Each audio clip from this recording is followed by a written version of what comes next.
ಬೆವರು ಸುರಿಸಿ ಸಂಪಾದನೆ ಮಾಡಿದ ಸಂಪತ್ತನ್ನ ಕೈ ಎತ್ತಿ ಕೊಡಬೇಕಾದ್ರೆ ತುಂಬಾ ಧೈರ್ಯ ಬೇಕು, ದೇವರಲ್ಲಿ ಅಪಾರವಾದ ನಂಬಿಕೆ ಬೇಕು. ಕೆಲವರು ಹೀಗಂತಿರ್ತಾರೆ, ಕೊಡುವಾಗ ಕೊಟ್ಬಿಡ್ಬೋದ್ರಿ, ನಾಳೆಗೆ ಏನ್ ಮಾಡ್ತೀರಿ, ಇವತ್ತೇನೋ ಕೊಟ್ಬಿಡ್ತೀರಿ, ನಾಳೆ ಅಲ್ವಾ? ಹಾಗನ್ಬೇಡಿ. ನಾಳೆಗೆ ಇರ್ತೀರಿ ಅಂತ ಏನ್ ಗ್ಯಾರಂಟಿ? ಇವತ್ತು ಕೊಟ್ಟ ದೇವರು ನಾಳೆ ಕೊಡದೆ ಇರ್ತಾನ? ಇವತ್ತೇನ್ ನೀವು ಬರುವಾಗ ತಂದಿದ್ರಾ? ಇವತ್ತು ಅವನೇ ಕೊಟ್ಟದ್ದಲ್ವಾ? ಕೊಡ್ಬೇಕು ಅಂತಿದ್ರೆ ನಾಳೆನೂ ಕೊಡ್ತಾನೆ.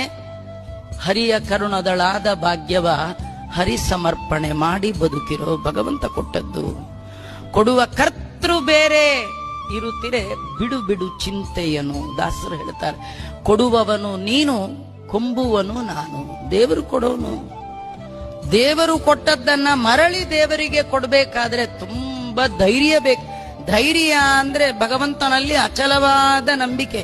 ಅವನು ಕೊಡ್ತಾನೆ, ಅವನಿದ್ದಾನೆ, ಅವನೇ ಕೊಟ್ಟದ್ದು, ಅವನಿಗಲ್ದೆ ಇನ್ಯಾರು ಕೊಡ್ಲಿ, ಈ ಎಲ್ಲ ಭಾವನೆ ಇದ್ದಾಗ ಮಾತ್ರ.